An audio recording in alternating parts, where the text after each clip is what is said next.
religiones siempre lo primero que te viene a la cabeza es que hay tantas, ¿no? Es de hecho la razón principal por la que muchos dicen ser no creyentes, claro. Si hay tantas, desde luego muy claro no está realmente de qué consiste eso de la religión. Y de hecho es uno de los argumentos habituales también para rechazar, claro, cualquier tipo de fe. Ya no diversidad, sino inmensidad realmente de religiones que hay en el mundo. Ahora es curioso, claro, que hay una opinión, sin embargo, a pesar del rechazo que en Occidente tenemos a lo religioso, en la secularización, hay una impresión también que muchos tienen de que, bueno, en el fondo también todas son lo mismo, ¿no? Esta idea, que más o menos se repite una y otra vez de diferentes maneras, es bastante común, ¿no? Bastante general.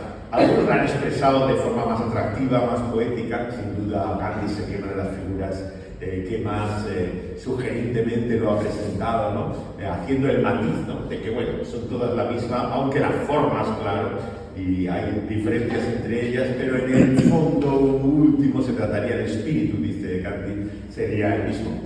Desde luego que sería una idea bonita. Pero sería el primero en suscribirla que todas fueran iguales. Temo de entrada que debemos decir que realmente este es el típico comentario de quien no se molesta en estudiar ninguna, claro. Entonces, cuando no te preocupa realmente en interesarte en ellas, es normal que digas que todas son iguales, claro, por eso no te interesa ninguna. Pero si realmente entras en profundizar en el fenómeno religioso, es bastante complejo, ¿no? Es un tema realmente difícil, ¿no? Empezando por su propio origen, claro, no es el tema de esta charla, no voy a entrar en ello, ¿no?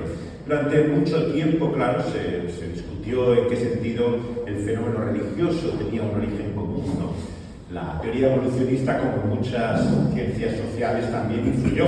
Había durante mucho tiempo una escuela de que toda la religión originalmente era una, pero evoluciona de tal forma, recordáis aquellas expresiones de las religiones primitivas, ¿no? Que se decían antes, ¿no? Entonces, este tono condescendiente, ¿no? Colonial, paternalista. Hoy en día ya no se habla de eso, claro, ¿no? Eran muchos aspectos de la teoría evolucionista acoplada a las ciencias sociales que han sido considerados bajo crítica bastante fuertemente. Hoy, fundamentalmente, el enfoque del origen de las religiones se da más bien en el campo psicológico, sociológico, ¿no? Incluso antropológico, ¿no? Pero ya no tanto la idea esta, digamos, de que podría haber un origen común. Siempre te planteas, ¿no? La gran diferencia que hay, claro, como vamos a ver, entre las religiones llamadas monoteístas y el resto de ellas, ¿no? Y en cierta forma los estudiosos de las religiones, antiguamente se llamaban religiones comparadas a esto, ¿no? Hoy en día ya no les gusta la terminología, que ha cambiado bastante la cuestión, ¿no? Las religiones del mundo, ¿no? se les llama, pero realmente la principal dificultad es cómo las clasificas, cómo las ordenas. Hay tantas, ¿no? Que de cierta forma, cómo puedes llegar a acercarte a ellas, ¿no? Y desde luego que lo primero que te llama la atención es la distinción entre monoteísmo y politeísmo, ¿no? O sea, la idea de un Dios único y la pluralidad de dioses. En un sentido, claro, las tres religiones tradicionalmente monoteístas, ¿no? Que son judaísmo, cristianismo e islam, ¿no? Las tres comparten bastantes elementos comunes en comparación con otras religiones, claro. El papel de un libro, revelación.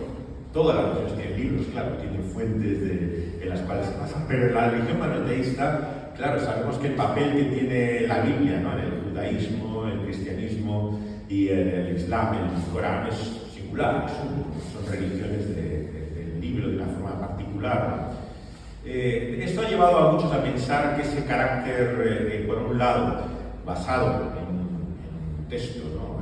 Por escrito, ¿no? Y por otro lado, el peso que han tenido, ¿no? Históricamente, si no sería la causa de tantos conflictos en el mundo religioso. Particularmente el nuevo ateísmo, claro, Dawkins en particular y otros, se hicieron conocidos por pensar que realmente el monoteísmo era la causa de grandes de los problemas que había sociales o políticos. A lo que se refería muchas veces era la expansión del Islam, claro, que es la última de estas religiones monoteístas del siglo VI después de Cristo, que se expande de una forma bastante agresiva, realmente violenta, podemos decir, ¿no? Y claro, esa expansión violenta lleva a pensar, claro, desde el punto de vista ateo, que en el monoteísmo hay un elemento particularmente disgregador. Si comparas, por ejemplo, la convivencia, en principio, que ha habido en países como la India, por ejemplo, ¿no? Una nación donde convivían diferentes credos religiosos durante muchos siglos, ¿no? Sin aparentemente grandes conflictos como los que traen la llegada del Islam, ¿no? A muchos de estos países, ¿no? En ese sentido, claro, la acusación fue creciente, ¿no? Por parte de muchos, ¿no? De que realmente podía haber un elemento disgregador, ¿no? en ese monoteísmo. Sin embargo, esto ha sido negado por muchos, empezando por el propio judaísmo, claro. En Francia, por ejemplo, fue objeto de un gran debate, ¿no? En qué sentido tenía la tesis esta sentido o razón de ser, ¿no? Bernard Henry Lévy, el famoso filósofo francés, ¿no? Escribió el Testamento de Dios en el año 79, ¿no? Diciendo que era todo lo contrario, que realmente la barbarie era lo contrario al monoteísmo, que a él no le parecía que eso tenía sentido. Sobre todo ha sido un personaje como que ha sido muy traducido en español también, Renard, un francés que ha desarrollado mucho de todo este tema de la cuestión del monoteísmo en la religión, el que ha negado esta base de que hubiera algo particularmente intolerante en el monoteísmo que no hubiera en otras religiones. Claro, si vamos a los conceptos mismos, es difícil también entender qué queremos decir. Claro, por un lado hay una gran diferencia en ese monoteísmo judío y el cristiano, que es la realidad trinitaria, ¿no? Muchos de los que buscan ese punto común entre las religiones, claro, quieren pasar un poco por encima del terreno de la doctrinal de la Trinidad, intentar ver lo común que hay de único en el monoteísmo entre el judaísmo y el cristianismo, ¿no?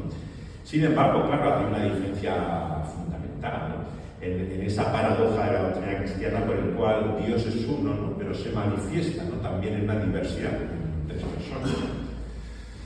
Eso, de hecho, para algunos es la explicación también de que se pudiera cuestionar, ¿no? Hasta qué punto no hay un germen de tolerancia, ¿no? En ese propio principio trinitario. La teología contemporánea, sobre todo, es bastante habitual, ¿no? En la atención a la Trinidad como una doctrina que ayudara, digamos, a entender, ¿no? La diversidad, ¿no? Y la necesidad de entender que la visión no puede ser únicamente tan exclusiva, ¿no? De tal forma que no entiendas, ¿no?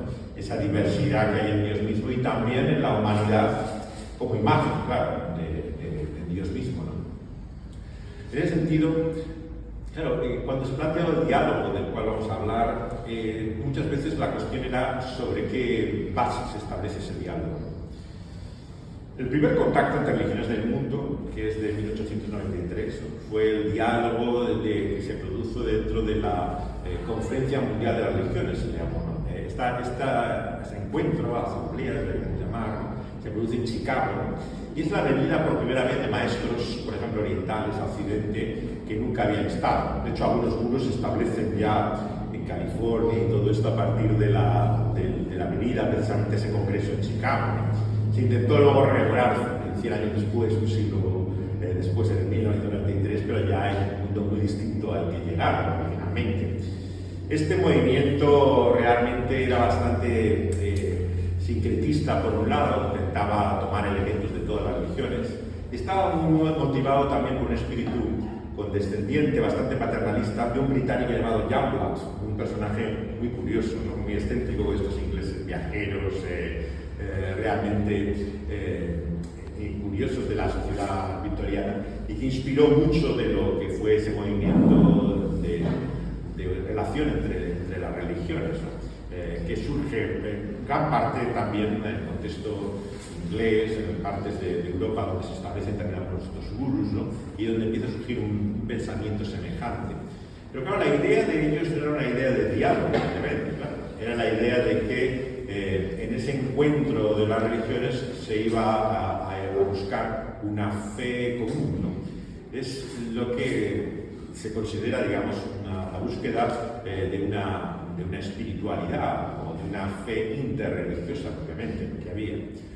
Claro, esto entra en crisis bastante marcadamente, ¿no? Cuando, no solamente por la razón del Islam que mencionaba anteriormente, sino también los conflictos, ¿no? que se ha conocido en la historia, ¿no? Del mundo religioso, empiezan a entenderse que la visión en primer lugar era muy simplista, ¿no? La de que básicamente las religiones fueran todo lo mismo y que simplemente se marcaran las distinciones en forma, puesto que, claro, los representantes de cada una de estas confesiones y religiones siempre te dirán que no son lo mismo. O sea, claro, tú le preguntas a cualquier creyente de cualquier confesión y te dirá, como dice un famoso poema históricamente, ¿no? Todas las religiones son iguales, excepto tienen diferentes en cuanto a Dios, la salvación, el mundo, la creación, el futuro y prácticamente todas las creencias que uno pueda tener sobre la vida, ¿no? Claro, esa visión cuando se te diluye totalmente en el momento en que profundizas, entras en ella. Como se mencionaba en la introducción, he tenido algunas experiencias, aparte de pensar sobre el tema también, que puedo compartiros también hoy acá. Una de las que tuvimos en España en concreto fue por el causa, claro, de los atentados que no los que se acaban de recordar, ¿no? Sino lo que fue realmente los ecos del 11 de septiembre, ¿no? Llegando a nuestro país, ¿no? En aquel momento. Y el Ministerio de Justicia convocó por primera vez un encuentro de representantes de las diferentes religiones para hablar de la paz en particular, ¿no? Era el tema que teníamos. Y la Federación de Entidades Religiosas Evangélicas me escogió a mí para representar en una de las mesas y tal, ¿no? Juntamente con gente de diferentes credos, lo que yo pensaba de esto. Y era interesante el encuentro, que lo hicimos en un hotel en Madrid varios días, ¿no? Pero hubo un momento de crisis muy marcado. O sea, había dos representantes islámicos, porque en España hay dos federaciones que representan al Islam.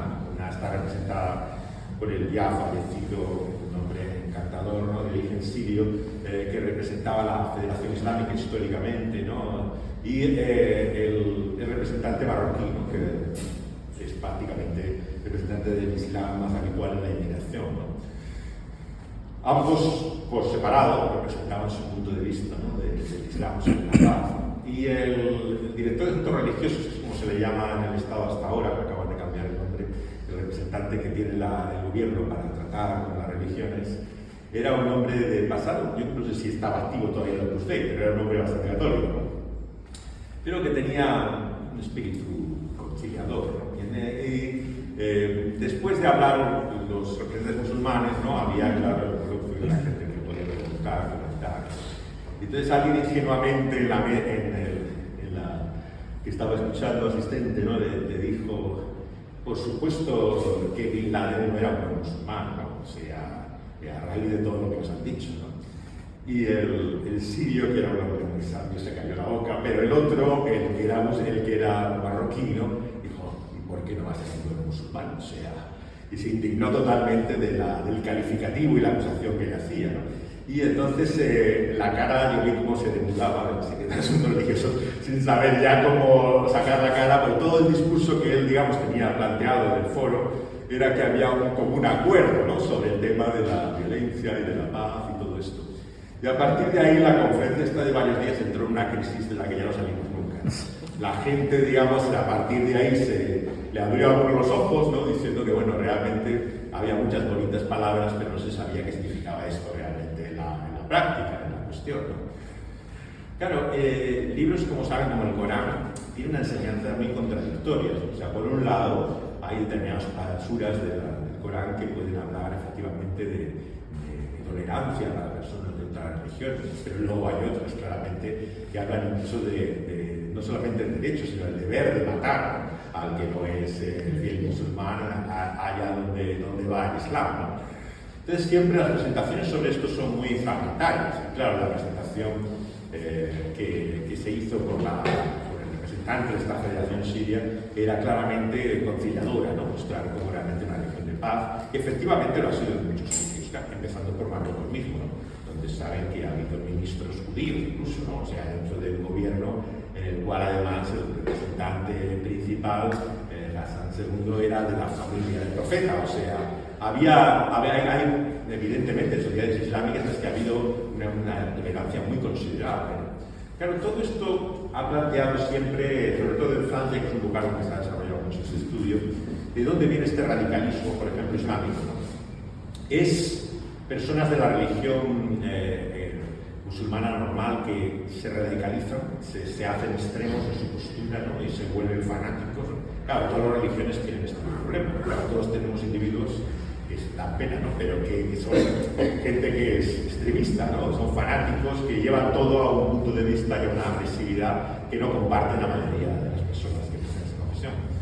Esta podría ser una posibilidad. Pero claro, la otra que han estado investigando mucho tiempo en Francia en los últimos años es la posibilidad de que fueran conversos. Claro, muchos de los que están en delitos de terrorismo han investigado su historial y no tenían práctica religiosa ninguna.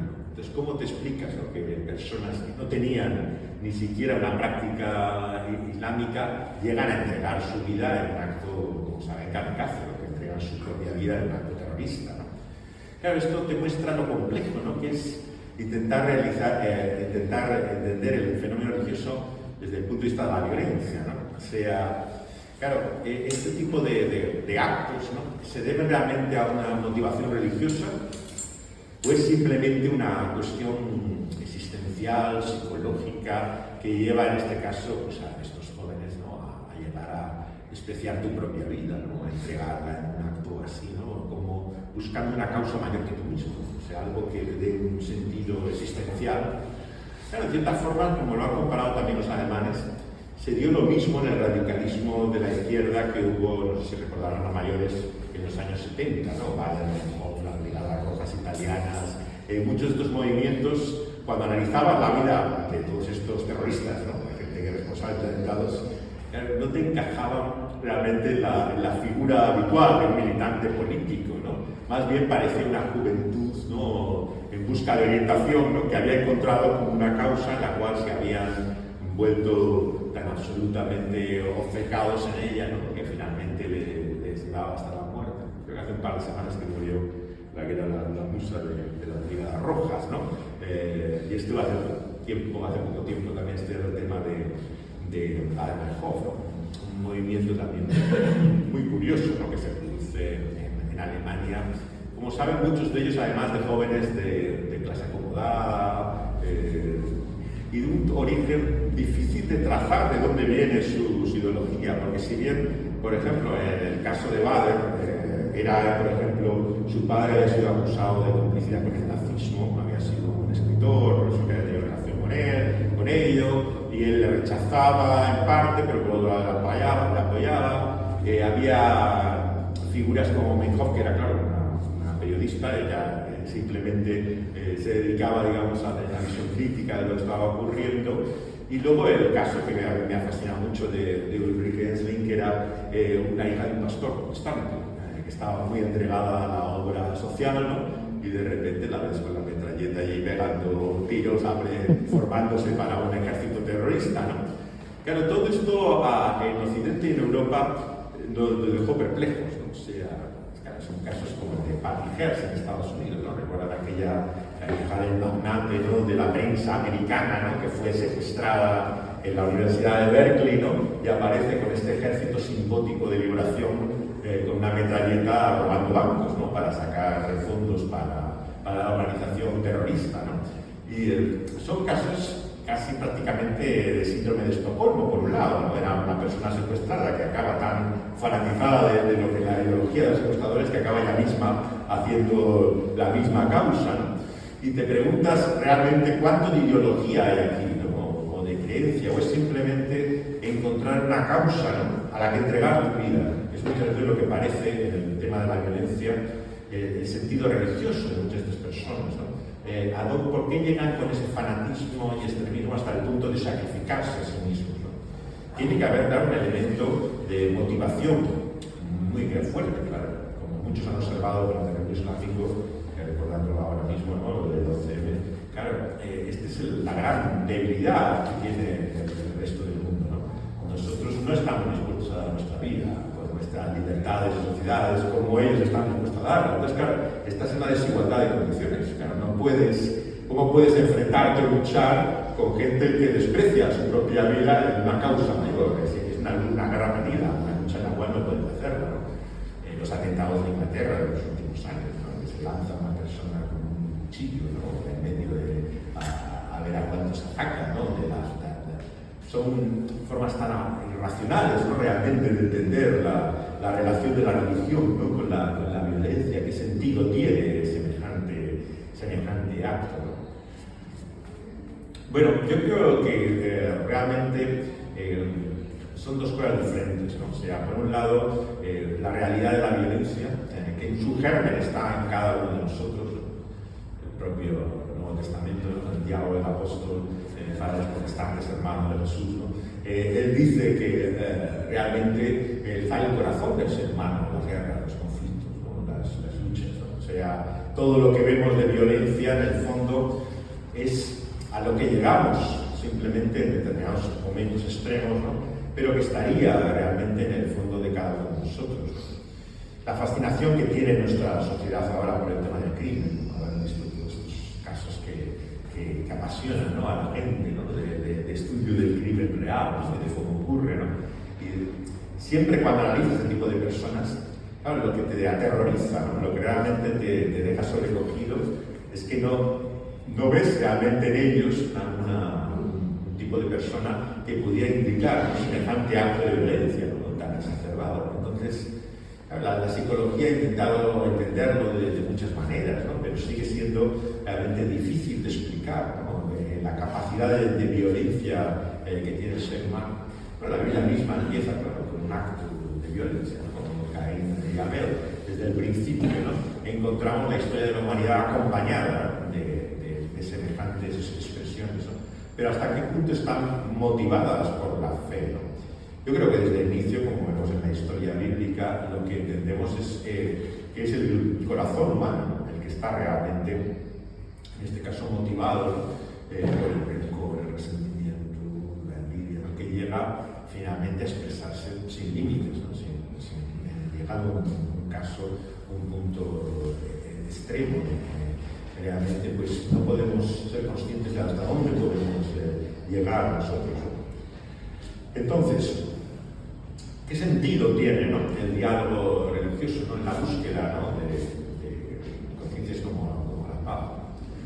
Cuando estudiaba biología en Holanda, estaba Hans Kuhn, ya fallecido, en un proyecto que le ocupó gran parte del final de su vida, ¿no? Que era una ética común de todas las religiones y cómo encontrar una base para el futuro de todo ello. Empezó él a partir de la fase en que empieza a estudiar las tres religiones monoteístas, tiene 3 horas bastante extensas, ¿no? Sobre judaísmo, cristianismo e islam. Y entonces empieza a plantearse la relación entre ellas. Y en los últimos años de su vida, él llevó a la práctica, ¿no? Empezó a participar él mismo, incluso a promover algunos de estos encuentros que había.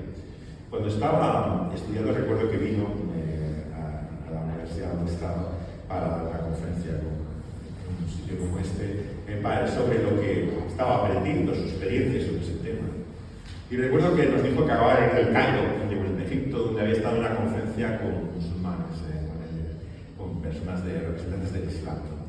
Y que una lección que había aprendido, ¿no? Y que era un buen ejemplo de lo que había vivido en el Cairo, era que hay que aprender a escuchar, ¿no? Entonces, lo que esto consistía era que en la conferencia en concreto del Cairo que había estado con el Islam, los musulmanes hablaban, ¿no?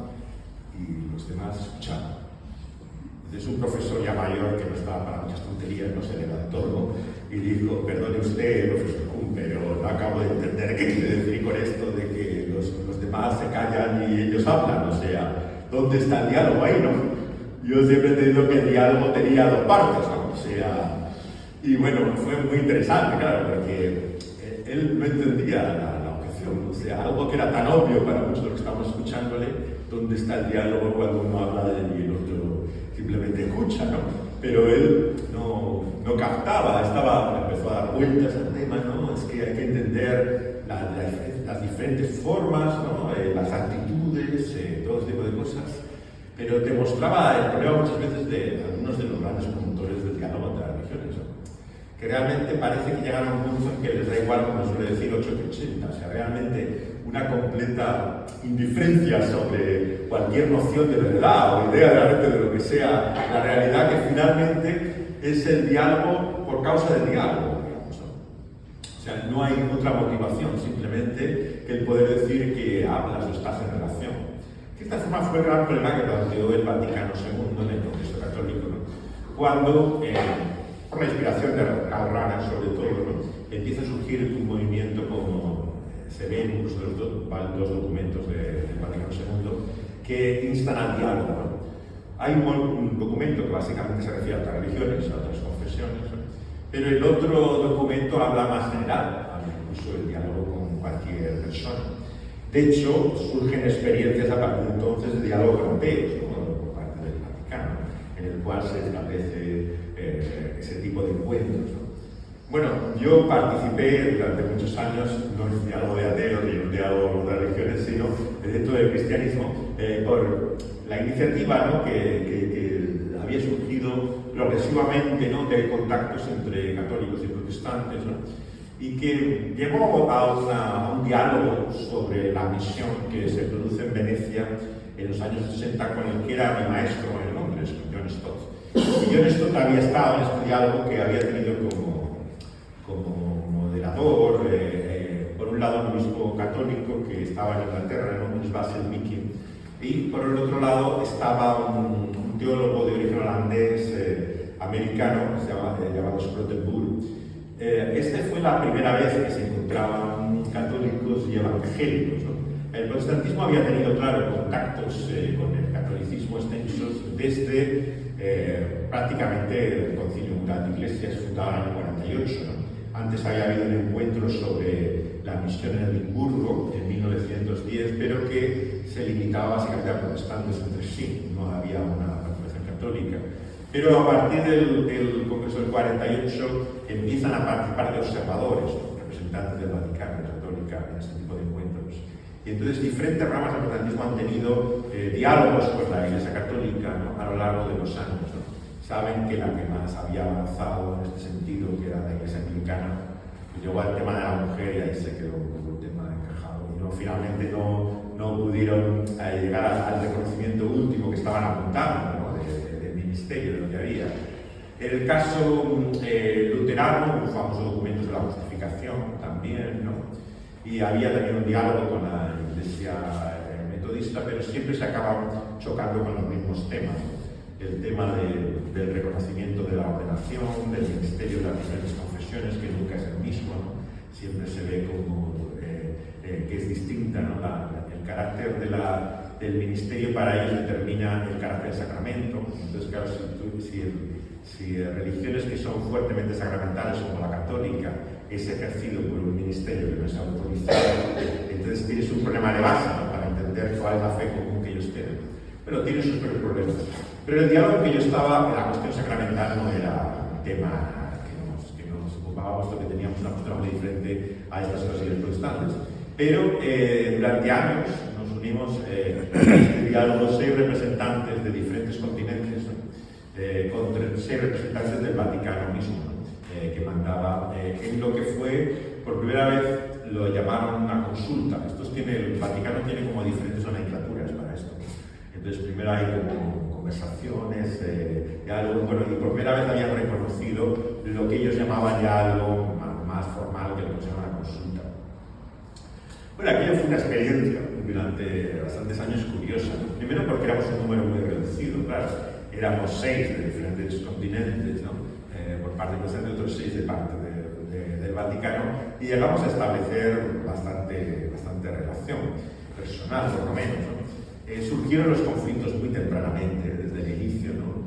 Y algunos tuvieron que abandonar el diálogo, pues porque, curiosamente, por parte americana, que hubo un representante en su inicio, este diálogo se quería forzar nuevamente el diálogo para llevarlo al punto de que todos pensamos lo mismo, ¿no? Y como todos creemos lo mismo, se trata de cómo expresar en un documento nuestra común fe, etc., ¿no? Este tipo de persona acaba incomodando a los dos lados.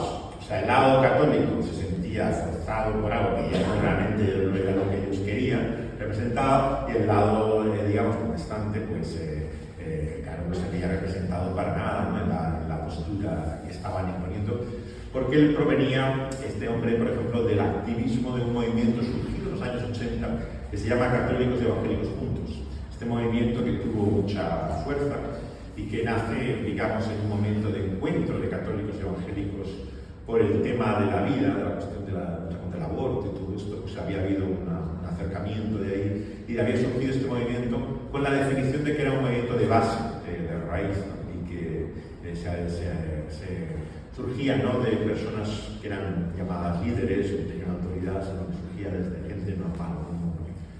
Claro, este no era el tipo de diálogo que nosotros teníamos. El tipo de diálogo que teníamos nosotros era teológico. O sea, eran personas que eran profesores, gente que se dedicaba al pensamiento, ¿no? Al desarrollo. Entonces lo que queríamos era hablar de ideas, no organizar cosas. O sea, había unas conclusiones que se llegaban al final de cada diálogo, en la cual se expresaba siempre lo mismo, ¿no? Desde el principio, que era nosotros creemos esto, nosotros creen esto, ¿no? Y estas son las conclusiones, ¿no?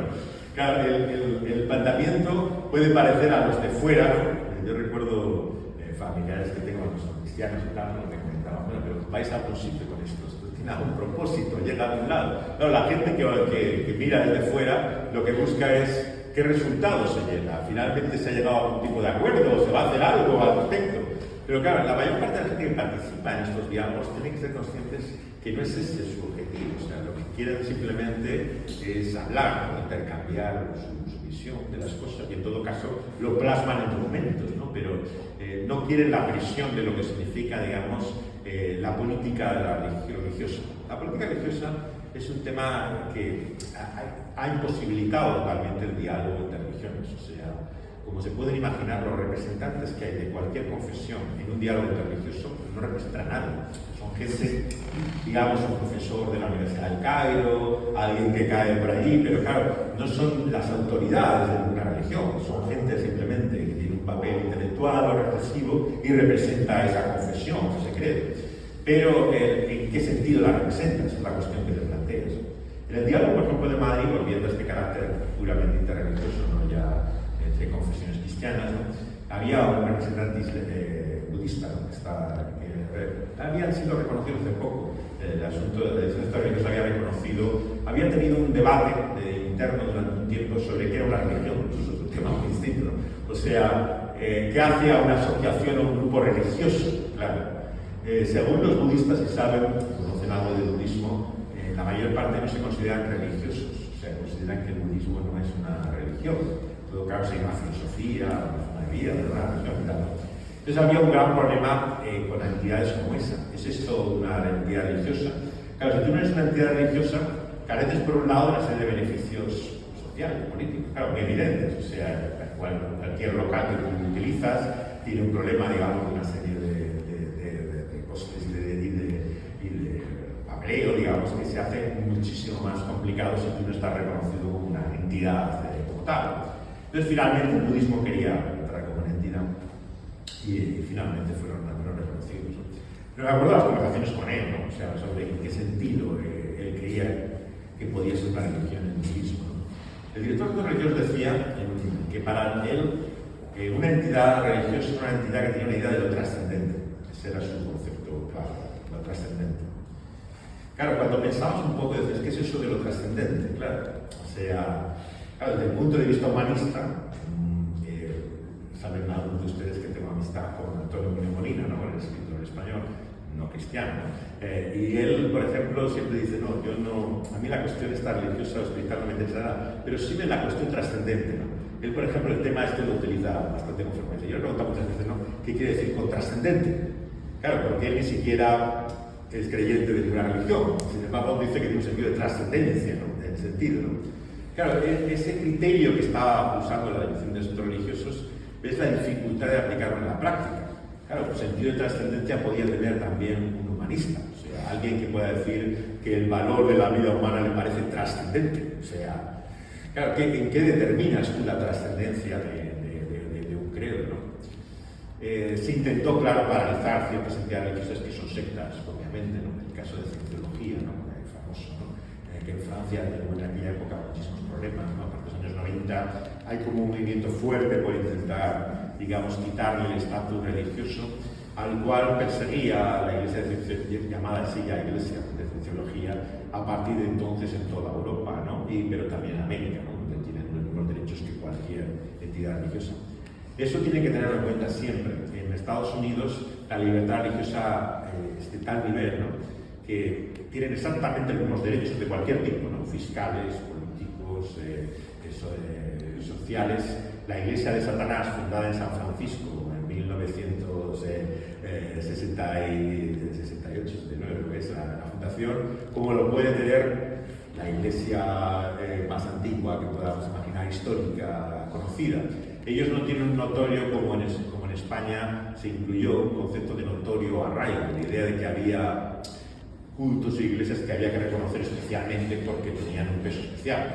Claro, esto se introduce en España por el papel especial que tiene la Constitución de la Iglesia Católica, ¿no? En el cual se reconoce que no es un país confesional, pero se dice que hay una conciencia de que este país tiene una realidad histórica marcada por el catolicismo, ¿no? Entonces, a partir de ahí surgió la acusación de que había discriminación, ¿no? Y entonces se introduce, ¿no?, en otras confesiones de notorio arraigo, ¿no?, para incluirlas, digamos, en un capítulo semejante o que se acerque a la posición que tiene la Iglesia Católica. En su principio y en su origen, claro, eran simplemente las confesiones principales, ¿no?, religiosas, ¿no?, que conocemos, no tanto del Islam, del judaísmo, ¿no?, como de las iglesias protestantes, pero actualmente se abrió ya. Que ahora mismo tienen los mismos derechos, digamos, de notorio arraigo mormones, testigos de Jehová, como lo tienen las otras confesiones que hay. Claro, nuevamente volvemos al principio, ¿no?, el concepto de clasificación, cómo divides, ¿no?, lo que entiendes que es una confesión religiosa, ¿no?, en qué sentido adquiere peso o autoridad, ¿no? El diálogo, por lo tanto, yo creo que tiene sentido, en primer lugar, para los propios miembros de cualquier confesión o credo, para, en primer lugar, no solamente examinar las creencias o ideas de otros, sino tus propias creencias. En ese sentido, yo creo que el participar en una experiencia como esta, como fue mi caso, a mí me ayudó bastante, ¿no?, a poder entender realmente qué es lo que soy y lo que creo, ¿no? El contrastar siempre, el tener lo que el diálogo proporciona, ¿no?, de contraste, de encuentro, yo creo que lejos de debilitar tus propias creencias, ¿no?, muchas veces te las reafirman y hace realmente darte cuenta de lo que crees. Y sobre esto quiero hablar finalmente, puesto que lo que se me ha pedido es una reflexión personal sobre este tema, ¿no?, del diálogo religioso. Claro, para los que nosotros nos consideramos cristianos, tenemos un problema, ¿no? Jesucristo para nosotros tiene un carácter único, exclusivo, si lo queremos decir, ¿no? O sea, las relaciones con otras religiones se suelen marcar siempre en tres tipos de tipo, ¿no? Hay un elemento inclusivo, los que consideran que todas las religiones son básicamente lo mismo y lo que hay es que buscar elementos de todas ellas. Los que tienen una actitud exclusiva, o sea, que consideran que solamente su credo, su confesión es único o verdadero, ¿no? Y encontramos una tercera vía de opción que no pretende ser ni exclusiva ni inclusiva, ¿no?, pero que intenta buscar, digamos, una vía de común acuerdo, ¿no?, o de tolerancia, si lo queremos decir, entre ellos. Claro, desde el punto de vista cristiano, encontramos que, en un sentido, el cristianismo es las tres cosas. Claro, voy a intentar explicar lo que quiero decir con esto. O sea, Jesús afirma ser el único camino, ¿no?, la única verdad y la única vida. Entonces, en un sentido, entiendes tú que Jesús se coloca aparte de la religión. Todo el conflicto del Evangelio que encontramos es el conflicto de Jesús con la religión de su tiempo, con el judaísmo en primer lugar, ¿no?, y con lo que tiene de contacto con otros credos que podía ser cercanos a ellos, ¿no? Jesús, lejos de identificarse con ellos, lo que muestra la diferencia. En ese sentido, claro, encuentras que el cristianismo evangélico, como se define, siempre se ha separado, distinguido de lo que llamamos religión, en ese sentido. ¿Por qué? Bueno, esto me lleva a una cuestión que apuntaba también al principio, la cuestión de quién es Dios, ¿no? Claro, si lo que estamos hablando es de religión, ¿no?, y de dioses, ¿no?, ¿qué define realmente para nosotros la divinidad o quién es Dios? Claro, la Biblia, cuando llegas a ella, te sorprende, porque la cuestión en la Escritura no es entre creer o no creer en un Dios, sino creer entre el que la Biblia te revela como Dios vivo y verdadero, como el auténtico, digamos, o creer en otros dioses, ¿no?, ídolos, que pueden ser personas, cosas, ideologías, cualquier cosa que motiva tu vida. Entonces, la cuestión como se plantea en la Escritura no es entre la creencia o no en un Dios, sino que asume que todos tienen una creencia. Otra cuestión, claro, sería dónde está el origen de esa diversidad de las creencias, ¿no? Por un lado, claro, entendemos que la humanidad tiene una raíz común. Originalmente, si tuvo un sentido de trascendencia o de divinidad, lo tuvo desde el principio. Pero la realidad, como la expone Pablo, por ejemplo, converso del judaísmo al cristianismo, es que el ser humano ha preferido, en vez de adorar a ese Dios vivo y verdadero, a adorar, ¿no?, lo que Él ha creado, lo que es la obra de sus manos, su creación, o las criaturas que son las personas. Y que finalmente el juicio divino, en este tiempo, se muestra en que Dios ha entregado al ser humano a ese lo que quiere creer, adorar y servir. O sea, que le ha dejado que Dios, que cada uno, si ha optado finalmente por adorar, servir a otro, si realmente no quiere reconocerle a Él, si sigue durante su vida, digamos, resistiendo la realidad de Él, es entregado a esa su idolatría. Claro, el llamado, por lo tanto, evangélico y el de Jesús es el de dejar esos ídolos y creer y vivir en relación con el Dios vivo y verdadero. Pero ¿cuál es el Dios vivo y verdadero? Claro, esta es la cuestión que se plantea en el Evangelio. Jesucristo, desde el principio, claro, se identifica con esa deidad de una forma única. Él dice que viene aquí a este mundo como Dios mismo encarnado. Los atributos que Él se da son atributos divinos. Él se presenta, digamos, con los credenciales, ¿no?, la autoridad, como si fuera realmente Dios hecho hombre. Eso hace que rechace no solamente las religiones que pueda haber, digamos, en el mundo antiguo, en su entorno, ¿no?, como religiones falsas, sino que incluso el propio judaísmo, ¿no?, le acusa, ¿no?, también de no estar reconociendo a Dios por no reconocerle a Él, por no servirle a Él, ¿no? Claro, en ese sentido, claro, el cristianismo no podemos escapar a la idea de ese carácter exclusivo que tiene, único, ¿no?, por el cual entiendes también que hay un elemento inclusivo. ¿Es la salvación posible para cualquier persona?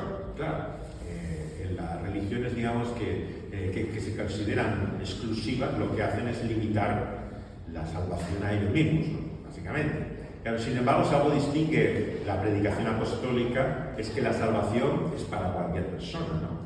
La oferta del Evangelio es libre a todos los individuos, ¿no? Y personas de toda lengua, de todo pueblo, de toda nación, llegan a formar parte de ese pueblo. O sea, en un sentido, creo, como el cristianismo, vemos que tiene un elemento tanto exclusivo como inclusivo, ¿no? Introduce dentro de él personas de cualquier tipo de trasfondo, ¿no?, que llegan a formar parte de esa misma su sociedad. ¿Les impide eso el diálogo? No, en tercer lugar, yo creo que lo que caracteriza claramente la actitud de hombres como Pablo mismo que mencionaba, en Atenas, un contexto, digamos, pagano, ¿no?, que servía a otros dioses, ¿no?, es la apertura que él tiene a presentar en ese contexto plural, de pluralismo, ¿no?, la realidad de quién es ese Jesucristo, con su carácter único, identificado con el Creador, ¿no?, y finalmente que va a ser el juez, el que finalmente tenga la última palabra. Ese tercer concepto que se le llama a veces pluralismo, ¿no?, exclusivismo, inclusivismo y pluralismo, ¿no?, vemos que se da también incluso en el propio cristianismo, ¿no? A diferencia de lo que entendemos en el Antiguo Testamento, la Iglesia ya no es una entidad como Israel, constituida políticamente, ¿no?, con una realidad nacional, ¿no? La Iglesia es una realidad internacional que se constituye como un organismo espiritual, que se extiende por todas partes. Entonces, ¿cómo actúa respecto a otras religiones? Claro, lo que entendemos es que convive, claro, el cristianismo, como vemos, durante siglos, ¿no?, con diferentes credos, ideas, a lo largo de los diferentes continentes en los cuales se extiende a sí mismo. Acepta, por lo tanto, esa realidad de la pluralidad, en principio. Claro, digo en principio porque obviamente la acusación principal que se da al cristianismo es su terrible grado de intolerancia, ¿no?, en momentos como las cruzadas o la Inquisición, ¿no?, momentos en los cuales el cristianismo ha mostrado todo lo contrario a lo que estoy diciendo, o sea, en el sentido de que en el cual se mostró unificando, ¿no?, el Estado y la religión en la realidad, ¿no?, y persiguiendo, incluso luchando en guerra santa contra el Islam en el caso de las cruzadas, ¿no? Un elemento que, por cierto, siempre sale en el diálogo con los musulmanes. Es curioso, pero esto diría uno que después de tantos siglos, ¿no?, ya tendríamos que haber dejado de discutir de esto, ¿no? Pero para la mentalidad musulmana es un tema muy vivo, es un tema continuo. El tema este de las cruzadas se vuelve una y otra vez a ello como si fuera una realidad casi reciente, ¿no?, algo que está como en su mente, ¿no? No se puede trivializar.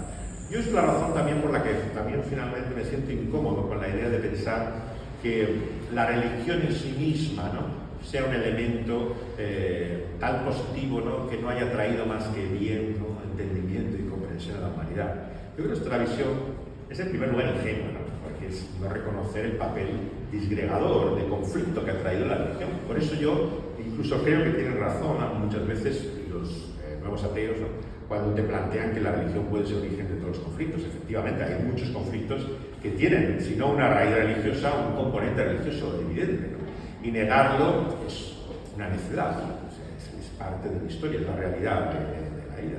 Entonces, aunque hay libros, sobre todo en los últimos años, ¿no?, que se han estado publicando de cómo ha habido un papel positivo de la religión, cómo la religión ha ayudado a las sociedades, ha creado una humanidad, lo cual es cierto. Muchos de los valores que hoy conocemos, sobre todo en Occidente, y que llamamos valores seculares, son realmente valores originalmente religiosos, valores de comprensión, de tolerancia, de conocimiento del otro, ¿no?, que son fundamentalmente y originalmente religiosos, pero que se secularizan como tal. Claro, este proceso que se da en Occidente, ¿no?, es realmente que Steiner, que era judío, él tiene un interesante libro, ¿no?, en el cual te muestra cómo, en cierta forma, las grandes ideologías que surgen desde el siglo XIX y que se extienden desde el XX, el siglo pasado, son realmente como visiones secularizadas de la religión. Él analiza, Steiner fue profesor en las principales universidades de los dos lados del océano, ¿no? Él analiza que tanto el marxismo, el psicoanálisis, el estructuralismo, gran parte de los pensamientos, digamos, que consideramos seculares por antonomasia, en el fondo tienen un esquema religioso.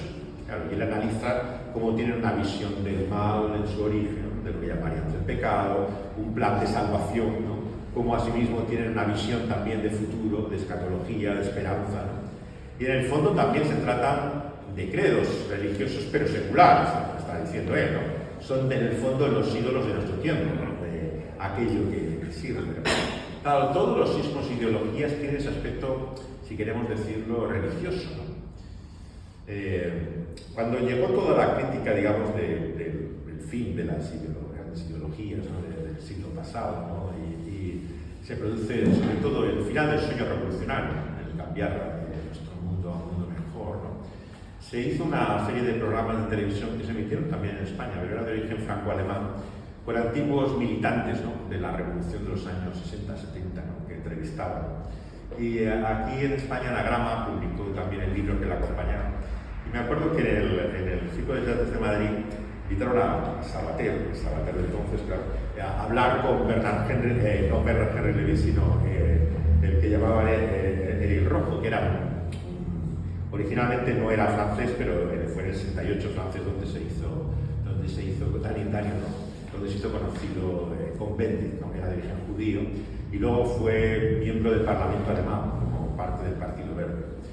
Y estaba en un diálogo con Bendit y Sabater, ¿no?, y estaba la sala llena de militantes todavía de la revolución, ¿no?, y aquello fue extraordinario, acabó en la prensa y todo, porque acabó con una violencia verbal, una agresividad tremenda, ¿no?, contra ambos, ¿no? Sabater se quedó por un lado, pero contra Cohn-Bendit. Y había un momento en que Daniel Rojo de Cohn-Bendit se levantó del asiento, ¿no?, y le estaba diciendo: un hombre, usted está negando todos los principios de lo que significa la lucha de clases, toda la causa básica del marxismo, ¿no? Y de rodillas me acuerdo que Daniel Rojo se santigua, ¿no?, delante de él, ¿no?, como diciéndole: este es el dogma, no a creer, ¿no?, y por lo tanto es lo que me está diciendo, ¿no?, que tengo que aceptar la religión y no ser hereje de la misma, ¿no? Claro, y todas estas grandes ideologías Si tuviéramos la distancia suficiente, sentido crítico, nos damos cuenta de ese aspecto religioso. No me atrevo a poner ejemplos actuales, pero uno los tendrá en la cabeza, ¿no? De las grandes ideologías que marcan la progresía contemporánea. No vemos su carácter religioso, pero aceptamos sus dogmas escrupulosamente, o sea, tienen ese carácter realmente absoluto de visión de la vida, de la realidad, del mundo, ¿no? Y yo creo que la única forma de poder verlos con cierta objetividad, sí que sí se podría llegar a ello, es en el diálogo, en el contraste de ello, ¿no? En un sentido, claro, volviendo al cristianismo en el que creo, Jesús se presenta como la palabra, el logos, ¿no? El principio del Evangelio, no el diálogo, ¿no? Él cree que el diálogo tiene un propósito, tiene un fin, ¿no? Es interesante que la metodología apostólica, ¿no?, de Pablo desde la misma sinagoga judía, cuando trata con el judaísmo como la otra religión con la cual está en diálogo, intenta persuadirlos, ¿no?, dice el libro de los Hechos, ¿no?, persuadirlos desde la Escritura. O sea, la metodología apostólica no es la imposición, no es realmente llegar al juego del poder por el cual puedas, dominando las estructuras, imponer en tu credo, ¿no? Yo creo que realmente, si consideras que la verdad está en Cristo Jesús, ¿no?, es desde la persuasión, ¿no? Realmente es desde la palabra, desde lo que significa, en sentido, el diálogo entendido como la expresión de tu propia fe, ¿no?, que eres fiel realmente a lo que Jesús dice. De hecho, al fin y al cabo, ¿qué es la misión cristiana? Sino proclamación de esa fe, ¿no? Claro, entendemos que en otras religiones no se ve de esa manera, ¿no? Y la palabra juega también al mismo tiempo, ¿no?, que un elemento político, ¿no? La secularización te dice que realmente la única solución, por lo tanto, está en la privatización de la fe. Si nosotros guardamos nuestra fe para nosotros mismos y simplemente la recluimos ahí, se acaba el conflicto, ¿no? Pero claro, el problema no es tan sencillo, ¿no? Porque el problema de la ideología, como se ve la religión desde el punto de vista secular, claro, es que no quiere entender que la religión no es un asunto privado, no es una cuestión de devoción o de espiritualidad, es una visión del mundo, de la vida, de la realidad, y como tal tiene aspecto público, por su propio carácter, ¿no? Entonces, claro, la única forma de expresar lo que yo veo es por medio del diálogo, públicamente, o sea, por medio de la palabra. Claro, lo que no tiene justificación, por supuesto, es la violencia, ¿no? Es el intentar persuadir por la fuerza de un credo, de una religión. Bueno, probablemente por lo que les estoy diciendo les traigo más preguntas que respuestas, ¿no? Pero quiero mostrarles, ¿no?, hasta qué punto Jesús y su mensaje es también diferente a lo que nos entendemos muchas veces como el contexto religioso, ¿no? Lo que significa verdaderamente el acercamiento a esa divinidad, o esa vida trascendente, ¿no? Quiero acabar con una historia que sin duda han escuchado alguna vez, ¿no?, de Jesús, ¿no? La historia que se suele llamar del hijo pródigo, ¿no?, del padre que tenía 2 hijos, ¿no?, en vez de uno, pero bueno, conocemos sobre todo uno de ellos, ¿no?, que malgasta su vida y vuelve. No sé si son conscientes que hay una historia muy parecida, ¿no?, tanto en Buda, ¿no?, como en la literatura vedántica, ¿no?, una historia parecida también de un padre que tiene un hijo y se malgasta su vida, ¿no?, y regresa a casa. Pero hay una diferencia fundamental entre la historia de Jesús y la historia que cuenta Buda y encontramos en la literatura sagrada de la India, ¿no?, que tanto para Buda, ¿no?, como en la tradición vedántica, el hijo tiene que pagar por lo que ha hecho. O sea, la vuelta a casa significa realmente compensar, ¿no?, purgar, si queremos, hacer algo que de alguna forma purifique lo que han sido todos tus errores pasados. El escándalo, claro, del Evangelio, del mensaje de Jesús, ¿no?, es que lo que él ofrece a ese hijo perdido es la aceptación plena, incondicional. El hijo viene pensando en su cabeza qué le va a decir ahora al padre después de haberle despreciado. Recuerda que la historia no es que viviendo con su padre, disfrutando de lo que su padre le da, le dice: mira, tú para mí ya estás como muerto, ¿no?, dame la parte de la herencia que me corresponde, que yo viviré mi vida con ella. Claro, lo que están diciendo todas estas historias que encontramos es la realidad de todos nosotros, claro. Están hablando de un hijo en concreto, ingrato y particularmente rebelde. Quieren decir que todos nosotros, ¿no?, habiendo sido criaturas, ¿no?, teniendo un padre le hemos despreciado, ignorado y hemos querido vivir como si no existiera. Y esa es una realidad que acompaña al ser humano, ¿no? Quiere inevitablemente dejar de lado la realidad de aquel al cual le debe la vida, ¿no? Pero, ¿cómo encontramos el camino a casa, ¿no? Al final, ¿cómo encontramos el regreso al hogar? Yo creo que ahí está la gran diferencia, ¿no? Entre lo que muchas veces las religiones nos presentan, ¿no? Que lo que Jesús está diciendo. Yo creo que la única forma de poder encontrar el camino a casa, ¿no? Es en la aceptación de esa gracia, ¿no? Que muestra el Padre con el Hijo, ¿no? Cuando corriendo a su camino le abraza y le recibe, ¿no? Y le perdona.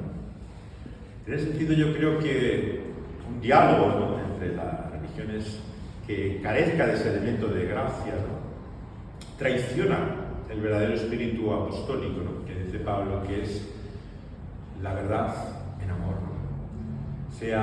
Son dos cosas difíciles de conciliar, ¿no? El tener convicciones fuertes, realmente tener una persuasión de lo que uno cree, pero al mismo tiempo tener esa actitud, ¿no?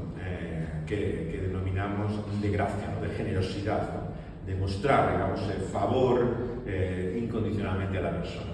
Sin embargo, yo creo que es el único camino para el diálogo, ¿no? Y para poder presentar la verdad y la realidad de lo que es Jesús para nosotros, ¿no?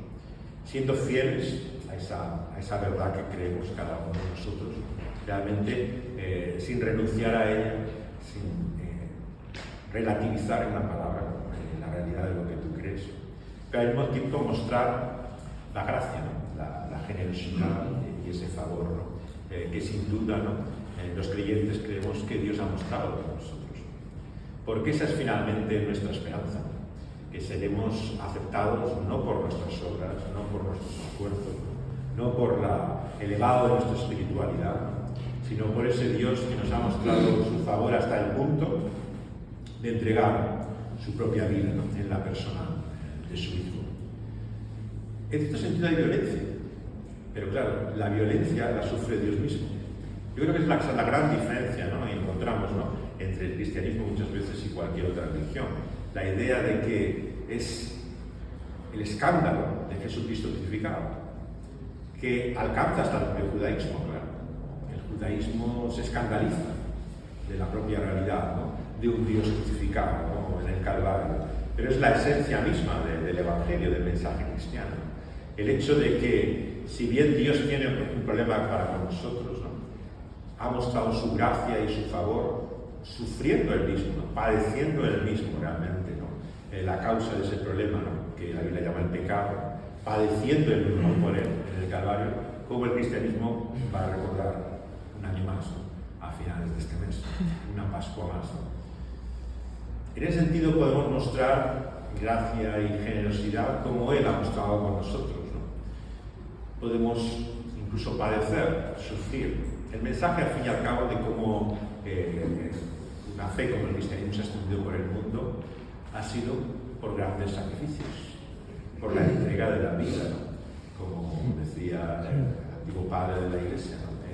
La sangre, ¿no? De los mártires, al fin y al cabo, lo que ha hecho crecer y extender la Iglesia, y lo sigue haciendo en muchas partes donde el mundo no es aceptado, ¿no? Y yo creo que eso muestra verdaderamente lo que es la actitud que debemos tener y esperar.